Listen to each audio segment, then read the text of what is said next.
আপনি দালালি করবেন আর মানুষ ডকুমেন্টেড করবে না এটা ভাইবেন না। আপনার প্রত্যেকটা দালালি খুব ভালোভাবে ডকুমেন্টেড হয়ে গেছে। যেই ক্ষমতায় আসুক তার হয়ে জন্য কোনো সাংবাদিক দালালি করতে না হয়। একটা জিনিস আমরা দেখেছি, সেটা হচ্ছে যে এই প্রচুর সংবাদপত্র, ওয়েবসাইট, এবং তার মধ্যে কেউ কেউ নিজেরা বলেন যে আমরা রেসপেক্টেড নিউজ ওয়েবসাইট, তারা আমরা দেখেছি তাদের রোলগুলো কি। সাংবাদিকতার একটা বড় জিনিস হচ্ছে আপনি কি রোল প্লে করেন সেটা কিন্তু সবাই ডকুমেন্টেড করে ফেলে। আমি একটা নিঃশ্বাস ফেললাম, এই নিঃশ্বাস ফেলাটাও দেখবেন যে একটু পরে ডকুমেন্টেড হয়ে গেছে। আপনি আমার নামে কি লিখলেন এটা ডকুমেন্টেড হয়েছে। আমাকে একজন কালকে এইটা বললেন এটা ডকুমেন্টেড হয়ে গেছে। তো জার্নালিজমের একটা বড় সমস্যা হচ্ছে আপনি দালালি করবেন আর মানুষ ডকুমেন্টেড করবে না এটা ভাইবেন না। আপনার প্রত্যেকটা দালালি খুব ভালোভাবে ডকুমেন্টেড হয়ে গেছে। বয়ানগুলো তৈরি করার মূল কারণ কি? মূল কারণ হচ্ছে ডিক্টেটরশিপের হাতকে বলিষ্ঠ করা, আপনার আমার অধিকারকে খরণ করে নেওয়া।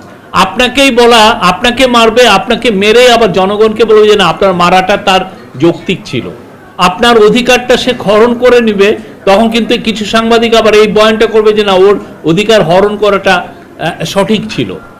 আপনি 15 বছর 1-2 বছর না, আপনি অনেকগুলো ঘটনা, আপনি শাপলা বলেন, মাওলানা সাঈদীর ভার্ডিকের পরের দিন দেখেন, হ্যাঁ আপনি যে সবাই একদিক দিয়ে মানুষ মারছে কিন্তু হাসি ঠাট্টা হচ্ছে কি এই চাঁদে সাঈদীকে দেখা গেছে।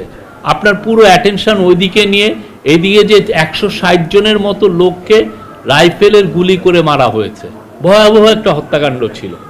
কার কি করেছেন, কে কিভাবে বয়ান তৈরি করছেন, কেউ যেন এটা বয়ান তৈরি করবেন আর আপনার সম্পর্কে লেখা হবে না এটা ভাইবেন না। প্রত্যেকটা জিনিস ওয়েল ডকুমেন্টেড থাকবে। আমাদের আগের জেনারেশন আমরা এটা ফেল করেছি। আমরা 74-এর ফ্যামিনকে নিয়ে লিখতে আমরা ফেল করেছি।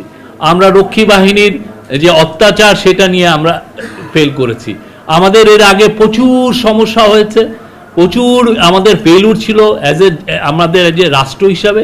প্রত্যেকটা জায়গায় আমরা এই ডকুমেন্টেশনে ফেল করেছি। আমরা এইবার জন্য ফেল না করি। যেই ক্ষমতায় আসুক তার হয়ে জন্য কোনো সাংবাদিক দালালি করতে না হয়। এবং এই জন্য আমরা বারবার বলছি যে আমাদের ভুল ত্রুটি থাকলে এই গভর্নমেন্ট একটা এক্সাম্পল সেট করতে চাচ্ছে। আপনি আমার মিস্টেক থাকলে, আমার ভুল ত্রুটি থাকলে, আমার অন্যায় থাকলে আপনি জোর গলায় বলেন। টেক্সটের বাইরেও তো অনেকগুলো বয়ান তৈরি হয়েছে ইউটিউবে, অনেকগুলো বয়ান তৈরি হয়েছে টক শোতে, আমি নিজে দেখেছি। আমি দু একটা বড় টিভির কথা আমি বলতে পারি, আমি নাম বলছি না, তারা এসে বলছে যে এই স্টুডেন্টদেরকে বলতেছে টেরোরিস্ট। আপনি কখন একজনকে টেরোরিস্ট বলেন? সবাই মিলে টেরোরিস্ট বলা মানে হচ্ছে আপনি এই সাদিক কায়ুমকে আপনি মারার একটা লেজিটিমেসি আপনি তৈরি করছেন। ওকে যখন আপনি টেরোরিস্ট বলবেন তখন লিগালি আপনি বলবেন যে ওকে মারার একটা বৈধতা আছে।